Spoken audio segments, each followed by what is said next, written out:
त्योहार का मौसम हो या घर में शादी ब्याह, चीनी की खपत अचानक कई गुना बढ़ जाती है। अक्सर लोग बाजार में बढ़ती कीमतों से बचने के लिए या फिर सहूलियत के लिए एक साथ 1 से 2 बोरी या 50 से 100 किलो के आसपास चीनी खरीद लेते हैं। आप में से बहुत सारे लोग ऐसा करते होंगे।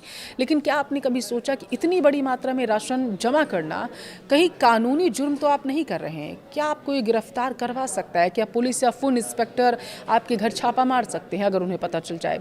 क्या आपको इससे जेल हो सकती है, जुर्माना देना पड़ सकता है? आज की वीडियो में हम भारत की एसेंशियल कमोडिटीज एक्ट यानी आवश्यक वस्तु अधिनियम 1955 क्या कहता है, चीनी से जुड़े तमाम नियम क्या हैं, आसान भाषा में आपको समझाएंगे। वीडियो बेहद काम का है, जागरूक करने वाला है, इसलिए लास्ट तक ज़रूर देखिएगा। नमस्कार, आपके साथ मैं पल्लवी रविंद्र सिंह। सबसे पहले आपके मन का तो मैं डर दूर कर देती हूँ।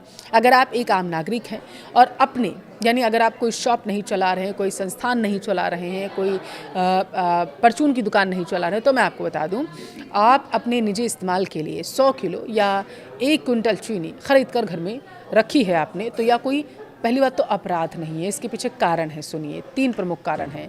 पहले तो घरेलू स्टॉक पर कोई सामान्य सीमा नहीं है।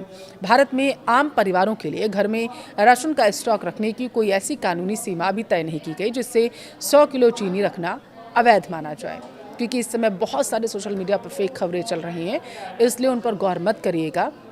सबसे पहले अपने कानूनी अधिकार ज़रूर जानिएगा, जो मैं इस वीडियो में आपको बता रही हूँ। वीडियो बेहद काम का भी है, इसलिए शेयर ज़रूर करिएगा अपने परिवार में और दोस्तों में। दूसरे नंबर पर आता है मकसद क्या है आपका स्टोरेज करने का।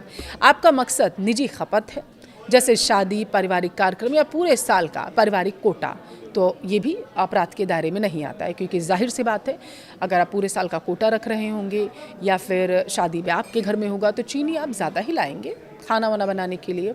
तीसरे नंबर पर मुनाफाखोरी या अभाव आता है। आप इसे बाजार में महंगे दामों पर दोबारा बेचने के लिए जमा तो नहीं कर रहे हैं, इसलिए 100 किलो चीनी घर पर रखने से ना तो कोई जुर्माना लगेगा और ना ही गिरफ्तारी होगी। तो फिर यह जमाखोरी का कानून बना किसके लिए है और यह कहाँ से आता है?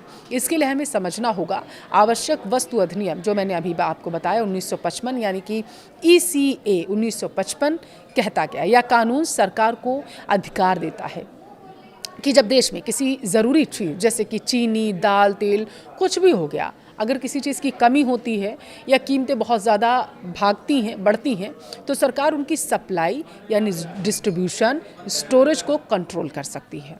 सरकार ऐसा इसलिए करती है ताकि बाज़ार में बनावटी कमी ना पैदा हो सके, कालाबाजारी, मुनाफाखोरी रोकी जा सके, आम जनता को सही दाम पर ज़रूरी चीज़ें मिलती रहें।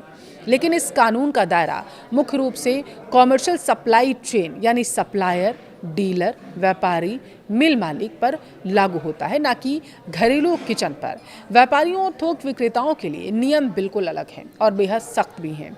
जब कोई व्यापारी चीनी का कारोबार करता है तो सरकार समय समय पर स्टॉक लिमिट तय कर सकती है। परिस्थितियों के आधार पर एक डीलर के लिए अधिकतम स्टॉक लगभग 4000 क्विंटल तक है। व्यापारियों को न केवल सीमा में स्टॉक रखना होता है, बल्कि तय समय के भीतर उसे बाजार में बेचना भी होता है। अगर कोई व्यापारी तय सीमा से ज़्यादा माल रोकता है, स्टॉक करके रखता है, तो इसे कानून जमाखोरी की श्रेणी में रख देता है।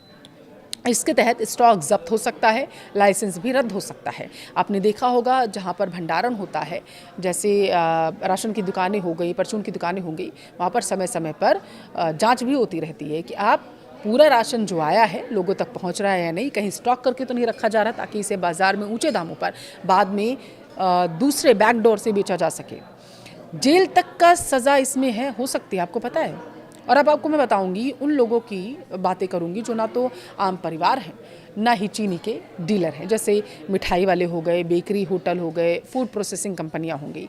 उन्हें कानून किस की भाषा में, बल्कि कंज्यूमर्स आखिर क्या कहता है। देखिए, कुछ नियम हैं, वो क्या कहते हैं आप जानिए। पहला तो हो गया 10 मीट्रिक टन का नियम। अगर कोई कॉमर्शियल यूनिट महीने में 10 मीट्रिक टन से ज़्यादा चीनी इस्तेमाल करती है तो वह मनमाना स्टॉक जमा करने नहीं रख सकती।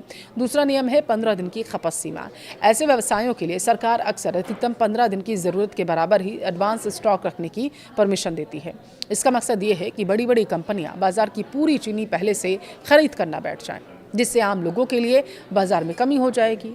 कानून की नज़र में अंतर सिर्फ इस बात का नहीं है कि आपके पास कितनी चीनी है, बल्कि इस बात का भी है कि आपका मकसद और पैमाना क्या है चीनी रखने का। अगर कोई व्यक्ति बिना व्यापारिक लाइसेंस के अपने घर के तहखाने में 100 क्विंटल चीनी भरकर बैठ जाए, बाद में उसे ब्लैक में बेचे, तो वह अपराध के दायरे में आएगा। तो पूरा मामला बिल्कुल साफ है, मुझे लगता है आपको समझ में आ गया होगा। अगर आपके घर में शादी है, बड़ा फंक्शन है, आपने महीने या साल भर की बचत के लिए 100 किलो चीनी खरीद ली है, तो आपको किसी कानूनी कार्रवाई या पुलिस से डरने की बिल्कुल ज़रूरत नहीं है। बस एक बात का ध्यान रखिए, खरीदते समय पक्का बिल ज़रूर लें, ताकि स्रोत का लेकर कोई संशय ना रहे, ज़रूरत पड़ने पर आप उसे दिखा भी सकें।